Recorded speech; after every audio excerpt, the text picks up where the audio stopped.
Dernièrement, l'équipe de Microsoft a publié un article sur son blog et un benchmark sur ce qu'ils ont appelé le social reasoning.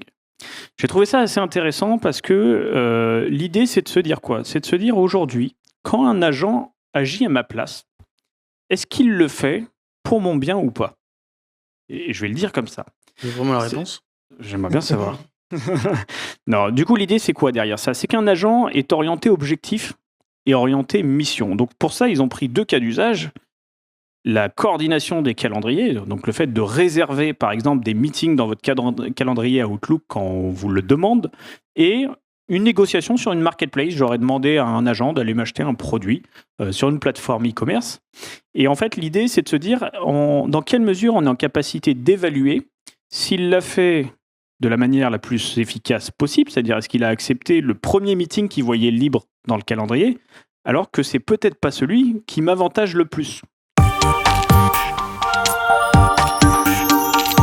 Globalement, et ça c'est un vrai sujet, parce qu'aujourd'hui, on a les copilots pour Outlook, et du coup, quel est son niveau finalement de raisonnement sur ce qui va être dans mon intérêt en tant qu'utilisateur quand il va faire ça? Oui, parce que c'est pas juste simple de prendre le slot qui est dispo et de... Surtout quand il est à 6h du matin.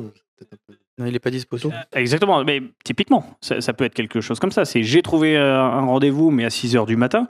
Donc il y a un certain nombre de petites illustrations qui expliquent, en gros, comment est-ce que l'agent va gérer les cas quand il y a des conflits, quand il y a des situations qui ne sont pas dans l'intérêt de l'utilisateur, et surtout comment est-ce qu'on va l'évoluer. Donc je vois le temps qui passe, on le fera pas tous, mais je pense que c'est un vrai sujet de réflexion qu'il y a, parce qu'on dit quelque chose aujourd'hui, on dit, et c'était un sujet de la conférence, un agent, on le traite comme un humain. Il a des droits dans Entra, comme un humain, etc. Et pourtant, on pourrait l'aborder comme une application aussi. Il a un objectif, une mission, on lui dit réserve dans le calendrier, tu réserves dans le calendrier. S'il est efficace, il a pris un slot dans le calendrier. La question, c'est... Et le vrai sujet, c'est qu'un agent n'est ni un humain, ni une application. Un peu des deux. Il est censé avoir un peu d'humanité lorsqu'il agit, et pourtant, il est censé résoudre sa mission comme une application, c'est par exemple de booker dans mon calendrier un meeting. Et donc, l'idée, c'est que l'équipe de Microsoft travaille sur différentes situations, et surtout la manière de les évaluer. Alors, je ne vais pas détailler, parce qu'on a pas mal de choses côté fabrique, mais l'idée, c'est de se dire qu'il faut des nouvelles métriques, des nouveaux KPI d'évaluation. Par exemple, est-ce que on sait noter le résultat de l'agent de 0 à 1? Alors oui, il a réservé dans le calendrier, mais on est plutôt quelque chose autour de 0.4 en termes de performance, parce que typiquement, il me l'a mis à 6h du matin. Voilà, ça m'arrange 0, pas. C'est pas 0.4. Ça peut être 0, tout à fait. Et en gros, quel est le compromis, notamment dans le cadre de négociations sur une marketplace, qu'il a fait? Est-ce que finalement, il a dit oui tout de suite à ce produit parce que c'était intéressant? Mais est-ce que ça, c'est pas de la chance? C'est parce que le vendeur en face a eu une offre intéressante. Donc le deuxième critère d'évaluation des agents, d'un point de vue sociable, c'est, alors ils appellent ça la diligence raisonnable. L'idée, c'est d'analyser quel a été son chemin de réflexion. C'est est-ce qu'il a accepté tout de suite l'offre en disant, de toute façon, ce qu'on m'a demandé, moi, ma mission, c'est d'acheter des choses sur une marketplace. Donc, un peu comme les algos qu'on faisait en IA très automatisés, il prend dès que c'est au prix indiqué. Ou à l'inverse, il va me défendre, amener un peu de raisonnement, peut-être challenger derrière l'e-commerçant en face pour pouvoir se positionner. Donc, c'était juste une petite parenthèse théorique. Ah, il n'y a pas de réponse? Non. J'étais parti genre non, alors j'attendais un truc de négociateur, je sais pas, il y a des bails.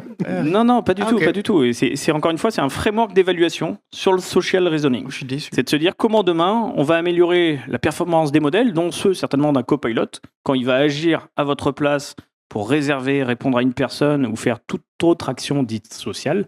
Finalement, est-ce qu'il va le faire par efficacité? Ou est-ce qu'il va le faire en prenant en compte le contexte dans lequel il agit pour vous et peut-être même votre défense, finalement, votre bien-être sur les horaires de bureau? Des choses comme ça. La négociation, est-ce que c'est ça? Est-ce qu'il achètera au premier prix qui passe si c'est dans la règle qui a été prononcée? Vouloir négocier, comme on fait souvent. Ou est-ce qu'on va avoir des agents négociateurs? Donc ça, c'est partagé par les équipes de Microsoft Research. C'est disponible sur GitHub pour ceux qui seraient intéressés par aller un peu plus loin dans la méthode d'évaluation. Et ça me semblait intéressant parce que notamment le cas du calendrier est toujours quelque chose qui m'a laissé perplexe. C'est comment Copilot choisit le meilleur créneau pour me mettre un rendez-vous. Et est-ce que c'est juste parce qu'il y avait de la place et finalement on n'a pas gagné grand-chose d'un point de vue intelligence, ou est-ce qu'il y a un peu plus de planification, comme on l'a vu? La date, c'est t'es dispo ou t'es pas dispo. Alors c'est vrai que T'as pour la certains réponse. d'entre nous, Ouais, c'est un peu En ça. même temps, on fait pareil. Hein. En général, c'est entre midi et 2. Hein. T'es dispo. Ouais, c'est souvent donc midi. il est aussi humain que nous, c'est ce que tu es en train de dire. Ouais. C'était un petit aparté sur les équipes de Microsoft Research et ces nouvelles approches sur le fait d'anticiper, du coup, les capacités sociales des agents.